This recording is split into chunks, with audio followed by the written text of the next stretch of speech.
Welcome to Practical Accounting Training Academy, the online accounting school where Africans come to learn bookkeeping, accounting, data entry, digital accounting skill, taxation, and freelancing as accountants. Most importantly, they come here to this academy to learn how to become better accountants who can function in any modern office anywhere in the world. I say a very warm welcome to you. You see, many times we have seen many accountants who are unable to prepare financial statements for many reasons. One, many of them lack the experience and the skill to prepare financial reports.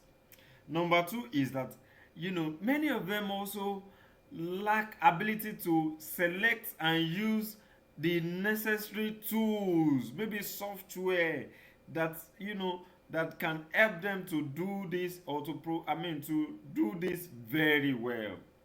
And also many times too, when we are called by small business owners, when they call us that they need our help to prepare financial reports for them, you know and the usual excuse that they normally give to us is that, you see, accountant, I've been running this business for so many years, I've not been preparing any record. I've not been keeping any record at all, at all.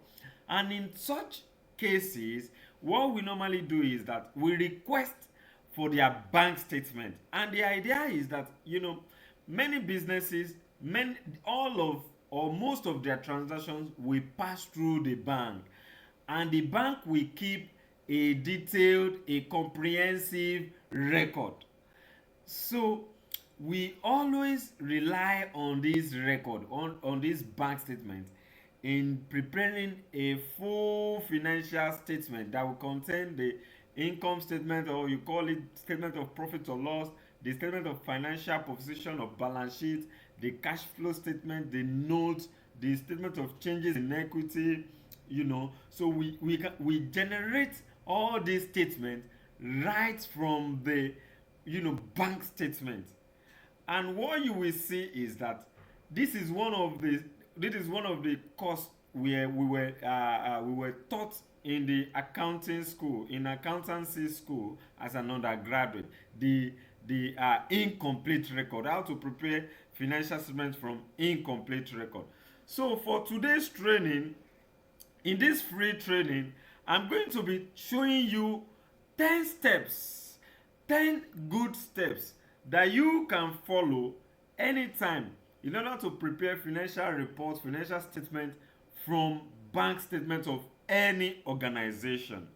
Now, these are 10 steps, but I have one other bonus thing to show you. That is, the bonus thing is, I'll be showing you different tools that you can use to collect accounting data very easily without stress. I'm going to show you that. So you might have to stay to the very end of this video, right? So you are welcome. And if you are new to this channel, please click the subscribe button, like and share this video to all the accounting platforms that all the professional accounting groups that so that others can also benefit from this training. So you are welcome once again, and let's dive in practically. So now on this screen, what you will see is the 10 steps to prepare financial statement, and here are the 10 steps. And in this training, in this free training, you are going to be seeing these steps and how you can follow them through one after the other in order to prepare financial statement, and using free Excel template.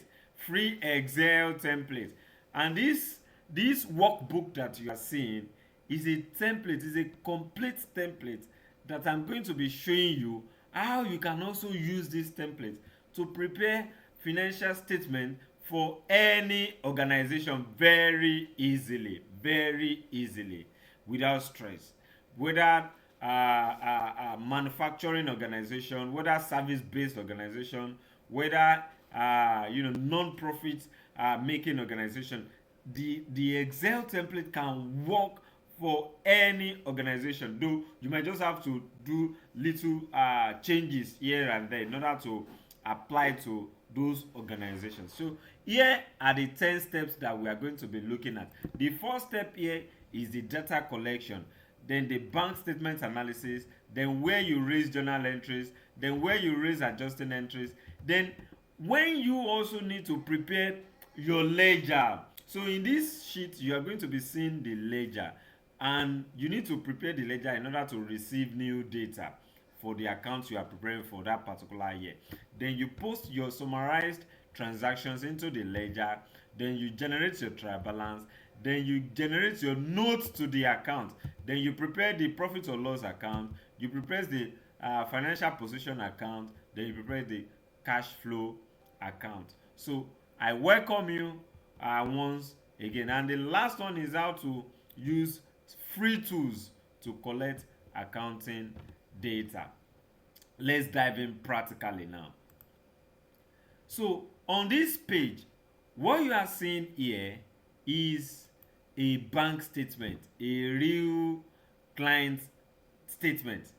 And what you see is that I've hidden the name of the client, and you can basically see anything. And again, what you also see is that this data is for 2024, and I'm making this video today, 22nd of February 2025. So it is current data that we are working on in the office, and we want to show you how you can generate the financial reports, financial statement from this bank statement. So here are the things you do. So the first stage is fine. The first stage is data collection. Part of the data collection is you have a list of items to request from the client. We have given the list to all of our participants. So one of the major things you request in this list is the bank statement. Is the most important item or item on the list that you request for, and that is what we have. So once you have the bank statement, so we can tick that off. Then the next thing is to do the bank statement analysis. So here is what you do under the bank statement analysis. So what you will see here is the description column, right? The description column that you will see here, and basically, because you are not part of the you are not part of the organization, you are not part of the accounting team, the company does not even have any accountant, so you are not part of those who made the transaction, so you never knew anything about the transaction. But what you will get is you will get something like this up to this point. This is what you will get, right? This is what you will get. So once you get this, now what you need to do as the accountant is that you need to know the purpose for each of these transactions, both the debit entry and the credit entry. You need to know the purpose. You need to know why they have made these transactions, right? So one way you can do that is by firstly one way to do it is by asking.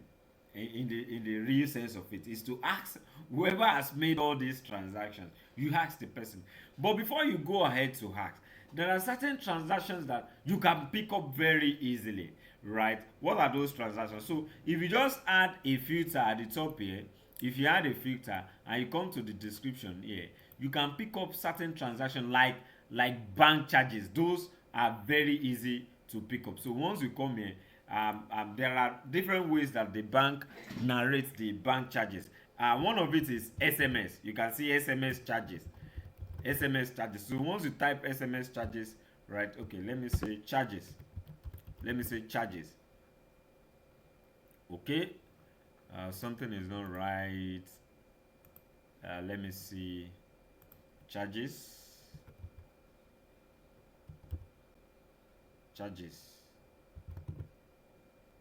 Oh, let me see. Let me see the description. Alert, SMS alert. Okay, let me search for SMS. SMS. Let me search for SMS. Right. So immediately I searched for SMS. What did you see? You see all the little nairas pop up. You see all the little nairas. Of course, this can never be any major transaction. So they are basically bank charges. So here's what I do. I open a new column, say column H here, and I call it proper description. And the first thing I want to do is that I want to have a kind of rough description of the transaction. So here I put bank charges and I make it the same. I'm not saying bank here, charges there. So I just put bank charges and I copy it through down. I copy it through I copied everything through, right? I say bank charges. Okay, so I have some of the bank charges. Then there are other names that they call charges. They can even call it maintenance. The bank can even call it maintenance. It's also part of the charges. They can call it maintenance. You can see now account maintenance.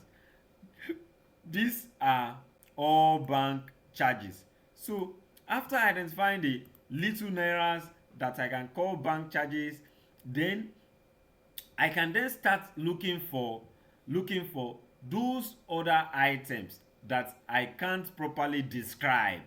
Okay, then I can look for them and start asking the big transactions. I can pick them one after the other and ask the business owner to tell me who and the reason for making this transaction. And if you look at this, so you can see now marketing support. So it means that they must have used this for marketing support. So it could be marketing expenses, it could be marketing and advertisement expenses. However, for this business, this was not a marketing expenses. It was actually an investment. So I think I saw marketing something here. Yes. If you look at the description here, I saw marketing support. But I felt that, okay, what kind of marketing support? You can see. So that is my first proper description, marketing support, which I picked from the description. So in probing further, I asked, okay, what kind of marketing support is this? And the client said that no, it's not just marketing support. It's a kind of investment in another subsidiary. So I give it a proper classification. I give it now I can now classify it properly and say, oh, it is not a marketing expenses. It is rather what an investment in subsidiary. So if it is an investment in subsidiary, then I open another column here. To have account classification.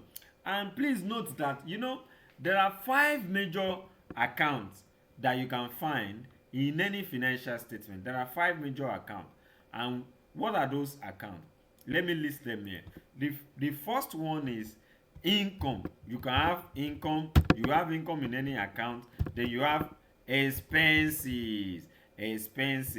These are the 2 major profit or loss accounts, right? Then for the balance sheet, you have the assets, and you have the liabilities, right? You have the liabilities. Then apart from assets and liabilities, you also have the equity, that is the contribution of the owner to the business. These are the 5 accounts. So what I'm going to be doing under this account classification is that I'm going to be putting accounts to each of the transactions that I have classified, right? That I have properly classified. So I'm going to be putting, account to it. You can see this as my opening balance is an asset. Then these bank charges is an expense. This investment recouped is an asset. The investment recouped is an asset. Expenses, asset expenses, asset expenses, asset expenses, asset expenses, right? Right. um, Investment in subsidiary, this is also an asset. This is also an asset. So I'm going to be classifying them. I'm going to be classifying them into proper accounting head, right? So I have them like that. You know, I classify them. And all that. Okay, let me back this. I think that is because I've I've made changes to this proper classification in a way. That is why it's changing things there. So let me undo those what I've done there, right? Okay, okay. Let me see. Let me see. Right. Okay. Let me undo once more. Okay. Okay. All right. So I'm going to be, maybe there's an error somewhere. I'm going to change this. But the thing is that then you classify them into proper accounting heads, right? This is an investment. It's going, they are going to be assets.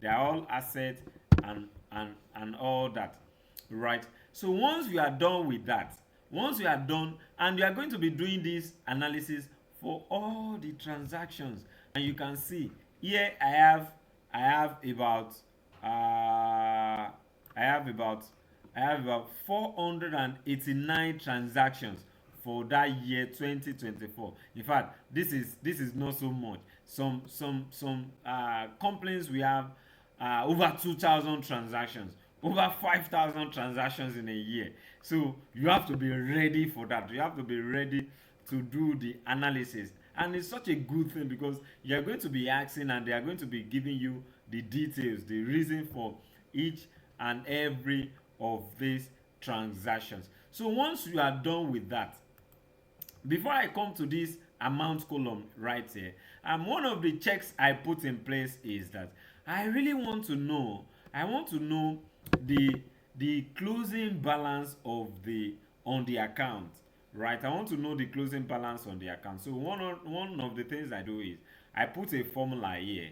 I put subtotal here to know the total of the debit side and the total of the credit side, right? So if I take away the debit from the credit, it should give me a balance that should be the same with the bank balance. So this is the bank balance, right? This is the bank closing balance, and this is the difference between the credit and the debit. So I have the closing bank balance, and if you look up here, you will see that if you look up here, you see that they've even said, oh, this is the closing balance, and they've shown us the opening balance as well. So I want to be sure I have this closing balance because it's going to reflect on my statement of financial position. And one of the ways that a professional can quickly spot error in your account is when the closing balance on the bank statement is not the same as the closing balance on your statement of financial position.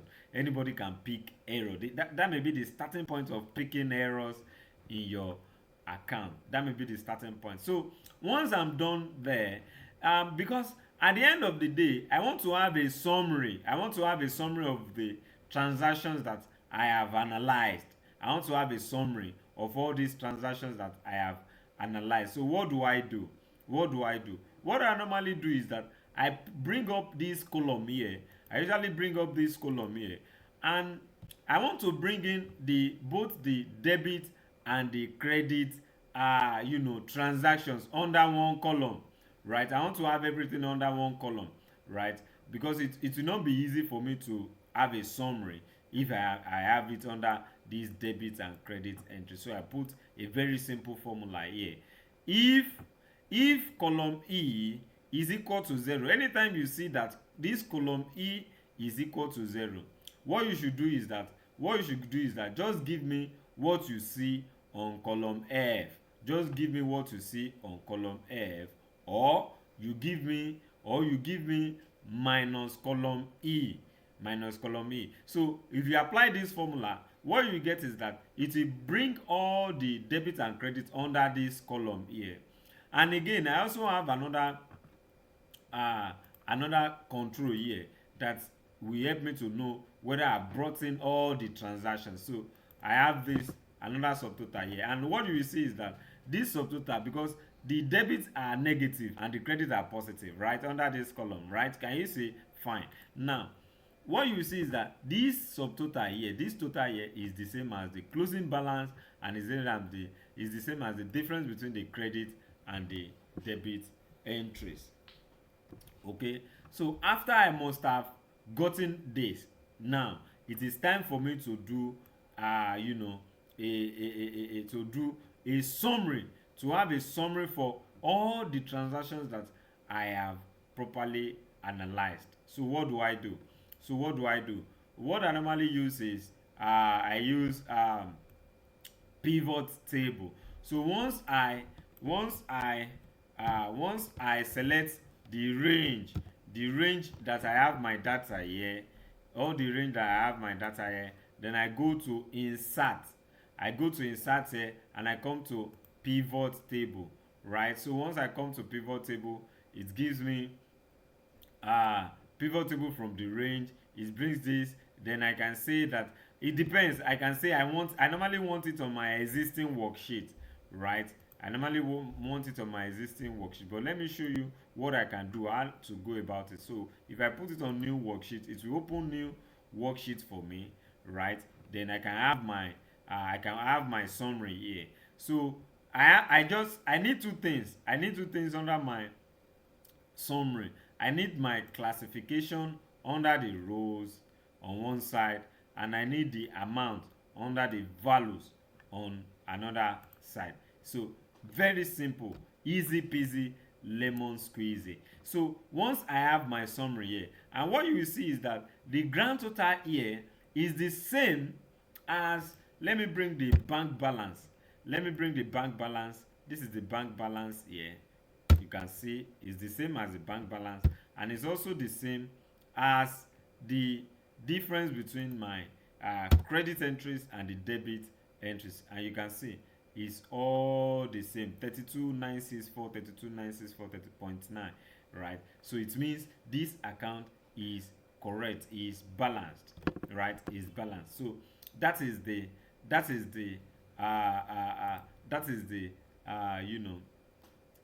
second step. You analyze the bank statement and you generate a summary. From it. So once you are done generating the summary, the next thing is to raise journal entries.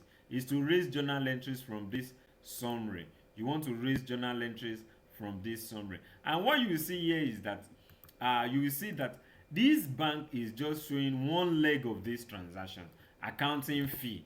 What is accounting fee? It means accounting fee was paid, right? So there are two accounts involved, right? We have the accounting fee account, and how did we pay the accounting fee? Is it through cash or through bank? It's definitely through bank, because we are seeing it in the bank, right? So what we are going to be doing next is how to have a proper journal entries for each and every of these transactions. So let's look at how we can have the proper journal entries. So here on this sheet, I call it journal entries. Okay, I call it journal entries, and like I said, I always want to know the total of my debit and credit. So on the journal entries, I have debit and credit. Okay, I have my debit and credit, and this is the summarized bank transactions. I've copied it here. Is also here. So I normally do my things this way so that I can be sure I'm not making any errors. And also I always have my controls everywhere to check where things are going on. So you can see I pick the bank charges, the bank debit the bank charges and credit the bank, the consultancy fee, which is cost of service. Debit the consultancy fee, credit the bank, right? Then the trade payable, that is the professional fee, which is to be reconciled with the trade payable. Debit this then debit this and credit the bank, because all of these transactions are paid through the bank. So you can see that we are crediting the bank. They are all paid through the bank, and as such we are crediting the bank. At the end of the day, what you will see is that when we have all the credit and the debit entries together, it will give us, the bank will give us a balance, which is the closing balance. It will give us, once we have the opening balance together with it, it will give us the same as the closing balance. So once I'm done posting all the bank transactions, then I also want to make my adjusting entries. I want to make my adjusting entries. One of the things I will be making there is the depreciation. I'm going to be reconciling the trade payables account because it has been paid, the professional fees. I mean, what are those other transactions that did not pass through the bank? There are other transactions, including rent. Rent too will not pass through the bank, and some other many other transactions will not pass through the bank. So I'm going to be using them as bringing them in as my adjusting what entries. And this is also me checking. I'm checking the balances of the debit and the credit. So I want to ensure that they are balanced. And here I've done some reconciliation. Depending on the complaint, this particular complaint used to invest in short-term funds, short-term financial market, right? So I needed to reconcile that account and all that. So that is some of the calculations you see here. So once you have been able to raise all the journal entries from the bank statement, or from the summarized bank statement, and from the adjusting entries, then you go to the next step. That means you are done with that. Then you go to the next step. So we have raised the journal entries, we have raised the adjusting entries. That is step number 4. Now step number 4b is where you prepare the ledger. So you can see I call this TB, but let me call it I can call it ledger stroke trial balance, right? I can call it ledger stroke trial balance, right? Okay. Now on this ledger, what you will see here is my different accounts. These are my different accounts, just like I said. And you can also call this what's this name that we call this? We call it I will remember as time goes on. So I have all these accounts. You can see these are the assets account, asset sub account. I have my PPE, inventories, prepaid rent, caution deposits, and all that. I have them. I have my liabilities account and sub account. I have them. I have my equity account and sub accounts. Right. Those are my what do you call it? Are my balance sheet account or statement of financial position account. They are permanent accounts, and as such, they always have closing balances, closing and opening balances. They always have closing and opening balances. And at the bottom here, you have my income and expenses, which are my profit or loss account. These are my profit or loss account. Now what you will see is that on this opening trial balance, please, you have to take note of this. On this opening trial balance, these are where you will have your opening balances. So if, for example, you have been preparing the account before, or the complaint account has been prepared before, so you have to get the closing balances on the balance sheet and bring them in. You bring them in, you can see I have the PPE, rent prepaid, caution deposits, and all that. I have them, including the bank, right? I have everything complete here. Then I also have some other items like the liability and the equity. And what you see is that the two sides are what? Are balanced. The two sides are balanced, right? And there is no difference. You can see if there is any difference, we will know. And the reason is the two sides must be balanced. That is the accounting equation. The rights and the debit side must be The debit side must be equal to the credit side, right?